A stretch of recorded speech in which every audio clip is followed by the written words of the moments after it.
ഞാൻ ആസിഫുമായിട്ടുള്ള എൻ്റെ ഒരു ഫസ്റ്റ് അസോസിയേഷൻ എന്ന് പറയുന്ന കൂമനായിരുന്നു. അത് നിങ്ങളെല്ലാവരും നീട്ടി സ്വീകരിച്ചു, വളരെ സന്തോഷം. അതൊരിക്കലും ഞാൻ മറക്കില്ല.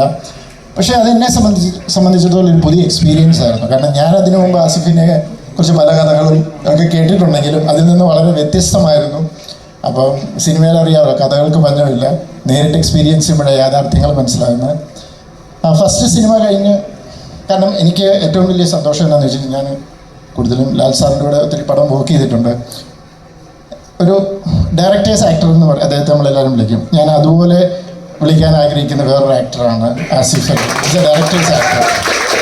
അദ്ദേഹത്തിൻ്റെ സിനിമ കാഴ്ചപ്പാടുകളുണ്ട്, സ്ക്രിപ്റ്റിൽ അദ്ദേഹത്തിൻ്റെ സജഷൻസ് പറയുന്നു, അതെല്ലാം ഉണ്ട്. പക്ഷെ എൻഡ് ഓഫ് ദ ഡേ ആ ഡയറക്ടറിൽ ഒരു വിശ്വാസം അർപ്പിക്കുകയാണ്. അതൊരു വലിയ ഉത്തരവാദിത്തമാണ്, ഒരു സമാധാനമാണ്, സന്തോഷമാണ് ഒരു ഡയറക്ടേഴ്സ് പോയിന്റ് ഓഫ് വ്യൂവിൽ.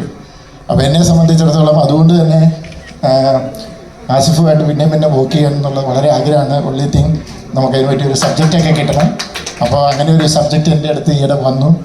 ഞാൻ ആസിഫിനോട് കണ്ടു, കാര്യങ്ങൾ സംസാരിച്ചു. അപ്പോൾ എനിക്ക് അതിനു മുമ്പ് കൂമൻ ചെയ്തപ്പോഴും ഇപ്പോഴുമൊക്കെ എനിക്ക് മനസ്സിലാകുന്ന കാര്യം, ഭയങ്കര ഒരു ക്രേവിങ് ഉണ്ട് എന്തെങ്കിലും ഡിഫറെൻ്റ് ആയിട്ട് ചെയ്യണം. ഞാനിപ്പോൾ കൂമൻ ചെയ്തുകൊണ്ടിരിക്കുമ്പോൾ ആണ് എൻ്റെ അസോസിയേറ്റ് അർഫാസ് എന്നോട് കഥ പറഞ്ഞപ്പോൾ ഞാൻ പറഞ്ഞു നല്ലൊരു ക്യാരക്ടറൈസേഷൻ, നല്ലൊരു സിനിമ.